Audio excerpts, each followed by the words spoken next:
Hello student, पिछले video में हम लोगों ने इलेक्ट्रिक फील्ड एंड पोटेंशियल के बारे में पढ़ा था। इस वीडियो में हम कैपेसिटेंस के बारे में पढ़ेंगे और कैपेसिटेंस में क्या क्या चीज़ें लगती हैं उन सब के बारे में पहले पढ़ेंगे, उसके बाद कैपेसिटेंस पढ़ेंगे। तो सबसे पहले हम लोग आते हैं कंडक्टर में, फिर इंसुलेटर पढ़ेंगे, फिर डाइलेक्ट्रिक मटेरियल पढ़ेंगे। इस प्रकार से एक एक टर्म्स हम लोग कैपेसिटेंस के बारे में पढ़ते हुए आगे बढ़ेंगे ताकि आपको पूरा अच्छे से कंसेप्ट क्लियर हो जाए कैपेसिटेंस का। तो चलिए शुरू करते हैं कंडक्टर। तो यहाँ देखिए कंडक्टर क्या होता है। कंडक्टर एक ऐसा मटेरियल है जो चार्ज को अपने में से फ्लो कराता है, मतलब a substance which can be used to conduct charge from one place to other is called conductor. अब चार्ज अगर फ्लो होगा तो चार्ज कैसे फ्लो होता है? चार्ज इलेक्ट्रॉन्स के थ्रू फ्लो होते हैं, तो जिनको हम लोग चार्ज कैरियर बोलते हैं। इसमें नंबर ऑफ फ्री इलेक्ट्रॉन ज़्यादा होते हैं कंडक्टर में, इसलिए इसमें जो इलेक्ट्रॉन्स होते हैं वो चार्ज कैरियर का काम करते हैं। आगे चल के हम लोग जो है पढ़ेंगे कि इलेक्ट्रॉन्स और होल्स दोनों ही चार्ज कैरियर होते हैं। इलेक्ट्रॉन्स नेगेटिव चार्ज होता है और होल्स पॉजिटिव चार्ज होते हैं, मगर अभी हम लोग यहाँ पर पढ़ेंगे नंबर ऑफ फ्री इलेक्ट्रॉन्स इसमें अधिक होते हैं, इसलिए इसमें चार्ज कैरियर क्या होते हैं? इलेक्ट्रॉन होते हैं। There is a large number of free electron which act as carrier of charge. यहाँ तक आपको समझ में आ गया होगा। चलिए ये देखिए फिगर में भी है कि हम लोग यहाँ पे देख सकते हैं किस प्रकार से यहाँ फिगर में हम लोगों ने एक कंडक्टर स्टील का चाबी ही लगा दिया। हमने यहाँ पे स्टील का एक चाबी लगा दिया। यहाँ पे एक स्टील का चाबी भी क्या है, एक कंडक्टर की तरह वर्क कर रहा है। बैटरी से हमने करंट फ्लो करा, तो इससे करंट पास होते हुए ये जो है सर्किट को पूरा करेगा और ये बल्ब क्या होगा? ग्लो करेगा। इसका मतलब ये स्टील की चाबी क्या है? कंडक्टर की तरह ही वर्क कर रहा है। तो ऐसे तमाम और भी एग्जांपल हैं इसके। सिल्वर हो गया, गोल्ड हो गया, सी वाटर हो गया, कॉपर हो गया, तो ये सभी चीज़ें कंडक्टर होते हैं। ये वायर ही है, तो वायर में ये जो कॉपर वगैरह है ये कंडक्टर है। बाहर ये जो चीज़ें हैं ये इंसुलेटिंग मटेरियल है। इसको हम लोग क्यों पढ़ रहे हैं? क्योंकि कैपेसिटेंस में आउटसाइड में किनारे किनारे कंडक्टर्स होते हैं और बीच में एक डाइलेक्ट्रिक मटेरियल होता है जिसको जो इंसुलेटर होता है। इसलिए हम लोग सबसे पहले कंडक्टर के बारे में समझें। अब आगे पढ़ेंगे इंसुलेटर क्या होता है और इंसुलेटर के थ्रू डाइलेक्ट्रिक क्या होता है, इन सब की चीज़ों के बारे में समझेंगे। चलिए आगे देखते हैं इंसुलेटर।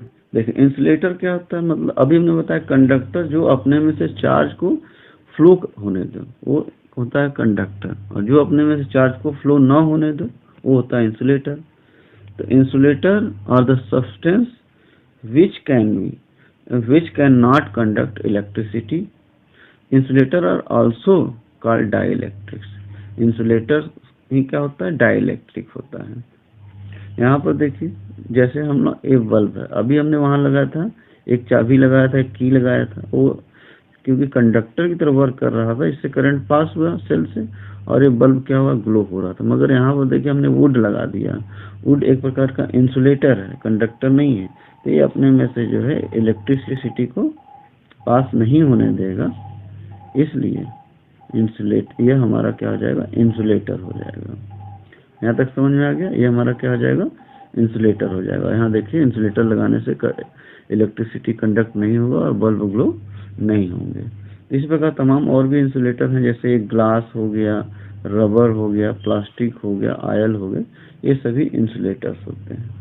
तो आगे अभी मैं बताया इंसुलेटर ही क्या होता है? डाइलेक्ट्रिक होता है। तो डाइलेक्ट्रिक क्या होता है? Dielectric are insulating oblique non conducting material that can provide electric effect without conduction। और डाइलेक्ट्रिक क्या होता है? टू टाइप से होते हैं, एक पोलर डाइलेक्ट्रिक होता है, दूसरा नॉन पोलर डाइलेक्ट्रिक होता है। आगे हम इनके बारे में पढ़ेंगे डिटेल में। ठीक है, यहाँ तक समझ में आया?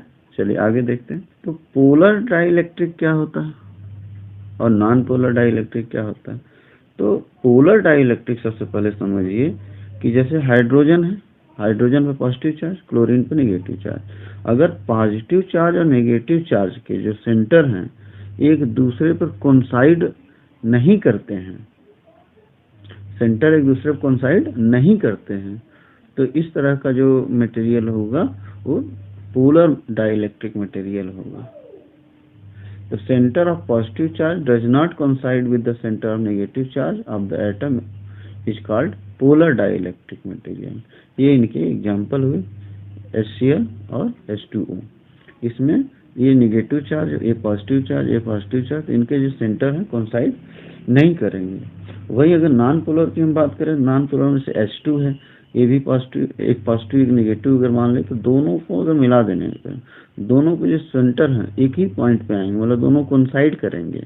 यहाँ पर CO2 ही है तो इसके जो पॉजिटिव चार्ज और नेगेटिव चार्ज के जो सेंटर हैं एक ही पॉइंट पर कोइंसाइड कर जाएंगे, इसलिए नॉन पोलर हो जाएंगे। तो नॉन पोलर एटम और molecule in which the centre of positive charge and negative charge coincide is called non polar dielectric material. Clear? ये इनके एग्जाम्पल हैं हाइड्रोजन और कार्बन डाइऑक्साइड। यहाँ तक समझ में आ गया? चलिए आगे देखते हैं। अगला है डाई इलेक्ट्रिक कांस्टेंट। तो डाई इलेक्ट्रिक कांस्टेंट क्या होता है? जो हम लोग डाई इलेक्ट्रिक मटेरियल उसमें यूज कर रहे हैं, हर मटेरियल का अपना अपना डाई इलेक्ट्रिक कांस्टेंट होता है। सभी मटेरियल का डाई इलेक्ट्रिक कांस्टेंट की वैल्यू अलग अलग होती है। तो यहाँ हम लोग डाई इलेक्ट्रिक कांस्टेंट की डिफिनेशन फिलहाल पढ़ेंगे। तो the ratio of the strength of the applied, the ratio of the strength of the applied electric field to the strength of the reduced electric field on placing the dielectric between the plate of the capacitor is called dielectric constant. It is denoted by K or epsilon naught। तो K is equal to epsilon naught upon E हो जाएगा, और इसका ratio को क्या बोलेंगे? Dielectric constant बोलेंगे। यहाँ पर हम इस प्रकार से अगर समझ सकते हैं कि अगर मान लीजिए कि ये हमारा दो प्लेट हो गया, ये हमारा दो प्लेट हो गया, ये कंडक्टर हो गए। अगर इसके अंदर हम लोगों ने क्या कर दिया? कोई डाई इलेक्ट्रिक मटेरियल डाल दिया, तो इस पर हम पहले से एक इलेक्ट्रिक फील्ड, एक पर पॉजिटिव एक पर नेगेटिव चार्ज है, तो एक पहले से इलेक्ट्रिक फील्ड E नॉट होगा, और इस डाई इलेक्ट्रिक मटेरियल के कारण इसमें इसके अपोजिट डायरेक्शन में एक इलेक्ट्रिक फील्ड EI होगा। तो reduced electric field E is equal to हो जाएगा E नॉट माइनस EI। तो यही हमारा जो है अप्लाइड इलेक्ट्रिक फील्ड और रिड्यूस्ड इलेक्ट्रिक फील्ड का रेशियो क्या हो जाएगा? डाई इलेक्ट्रिक कांस्टेंट हो जाएगा। तो यहाँ तक आपको समझ में आ गया होगा अच्छे से। चलिए नेक्स्ट आगे हम लोग देखते हैं। नेक्स्ट है डाई इलेक्ट्रिक पोलराइजेशन। अभी हम लोगों ने पढ़ा डाई इलेक्ट्रिक कांस्टेंट क्या होता है, पोलर और नॉन पोलर क्या होता है। अब उस डाई इलेक्ट्रिक मटेरियल का पोलराइजेशन कैसे होते हैं? तो कोई भी मटेरियल सिंपल फॉर्म में इस प्रकार से होता है, ये बीच में इसके पॉजिटिव चार्ज होते हैं, न्यूक्लियस होता है, और यहाँ किनारे किनारे नेगेटिव चार्ज डिस्ट्रीब्यूटेड होते हैं। जब ये पोलराइज हो जाएगा तो इसके पॉजिटिव चार्ज एक तरफ और नेगेटिव चार्ज दूसरी तरफ चले जाएंगे, तो हम कहेंगे कि ये जो है इलेक्ट्रिकली पोलराइज्ड हो गया। यह मटेरियल क्या हो गया? इलेक्ट्रिकली पोलराइज्ड हो गया। अब इस जब अपने ओरिजिनल फॉर्म में रहकर कहेंगे कि नॉन पोलराइज मटेरियल है, और ये क्या हो गया? इलेक्ट्रिकली पोलराइज्ड हो गया। इनको हम इस तरह से समझ सकते हैं कि कोई भी अगर हम नॉन पोलर अगर मटेरियल ले लेते हैं, ये नॉन पोलर है, मतलब इसके पॉजिटिव नेगेटिव एक ओरिजिनल मैनर में, जिस प्रकार से मतलब पॉजिटिव किनारे किनारे नेगेटिव होने चाहिए, वो ओरिजिनल फॉर्म में इस प्रकार से मान लीजिए डिस्ट्रीब्यूटेड हैं। यहाँ पर इलेक्ट्रिक फील्ड क्या होगा? इनके बीच का 0 होगा, क्योंकि पॉजिटिव नेगेटिव सब न्यूट्रल है। मगर जैसे ही यह पोलराइज होगा, इसके नेगेटिव एक तरफ, पॉजिटिव एक तरफ, नेगेटिव एक तरफ, पॉजिटिव एक तरफ, तो यहाँ पर देखेंगे एक तरफ क्या सारे नेगेटिव हो गए, यहाँ एक तरफ क्या है? सारे पॉजिटिव हो गए। तो इसके कारण नेगेटिव से पॉजिटिव की तरफ एक हमारा इलेक्ट्रिक फील्ड प्रोड्यूस होगा पार्शियली, ठीक, एक इलेक्ट्रिक फील्ड प्रोड्यूस हो जाएगा। तो इसलिए यहाँ पे electric field not equal to 0 होगा। और जब ये नेगेटिव पॉजिटिव डिस्ट्रीब्यूट हो जाएंगे तो कहेंगे कि ये नॉन पोलर मटेरियल का पोलराइजेशन हो गया। यहाँ तक समझ में आ गई बात। इस प्रकार अगर पोलर मॉलिक्यूल हैं, इसमें पॉजिटिव नेगेटिव इस प्रकार से एक डिसऑर्डर्ड मैनर में हैं, और अगर वो पोलराइज जब हो जाएंगे, जब पोलराइज हो जाएंगे तो इसमें भी नेगेटिव पॉजिटिव एक मैनर में आ जाएंगे और इसमें कुछ इलेक्ट्रिक फील्ड प्रोड्यूस हो जाएगा और ये इनका क्या हो जाएगा, पोलराइजेशन हो जाएगा। यहाँ पर जो है डाइपोल मोमेंट नॉन पोलर, जब तक पोलराइजेशन नहीं है डाइपोल मोमेंट क्या होगा, 0 होगा, और जब पोलराइज्ड हो जाएगा तो dipole moment not equal to 0 हो जाएगा, मतलब उसका डाइपोल मोमेंट कुछ ना कुछ आएगा। इतना क्लियर है। अब हम इसको एक प्रकार से और समझ सकते हैं, इसको एक प्रकार से और समझ सकते हैं।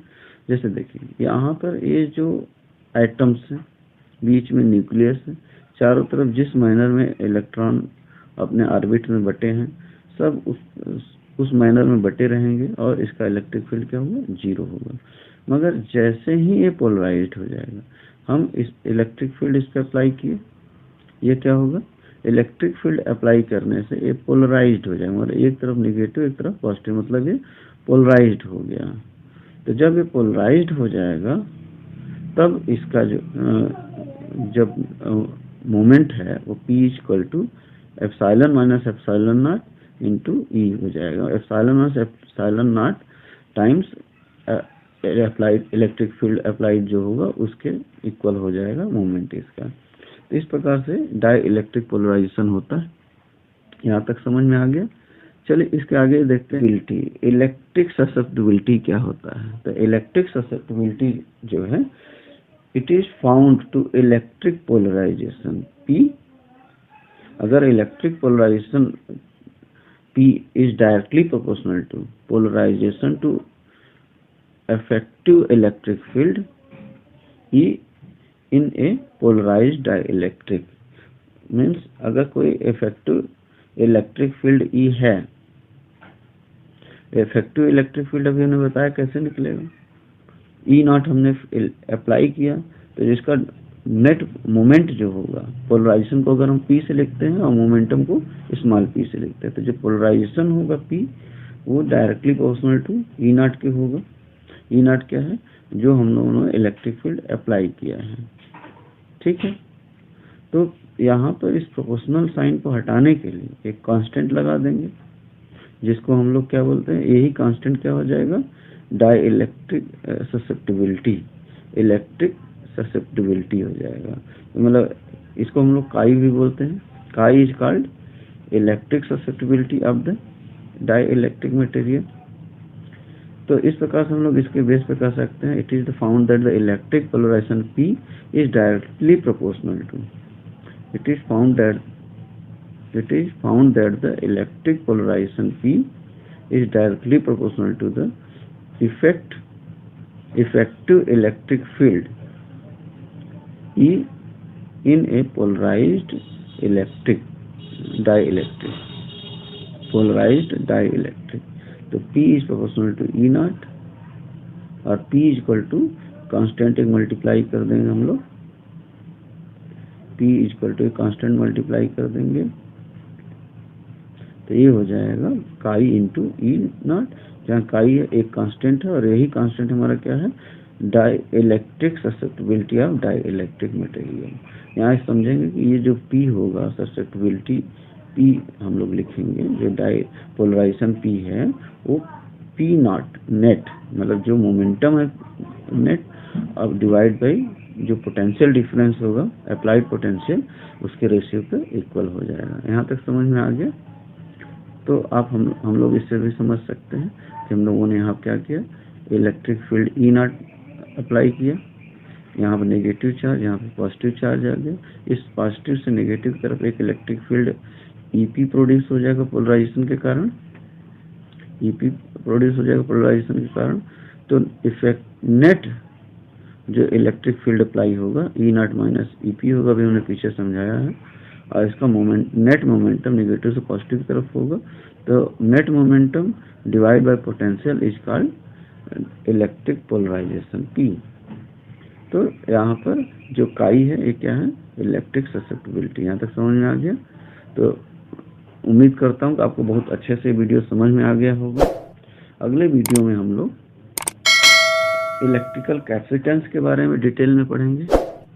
तो आप लोग आगे के वीडियो हमारे देखने के लिए अगर अभी तक चैनल को सब्सक्राइब नहीं किए हैं तो सब्सक्राइब कर लीजिए और इसको लाइक और शेयर करना न भूलें और अपने फ्रेंड्स के साथ शेयर कीजिए ताकि उनको भी इसका फ़ायदा मिले।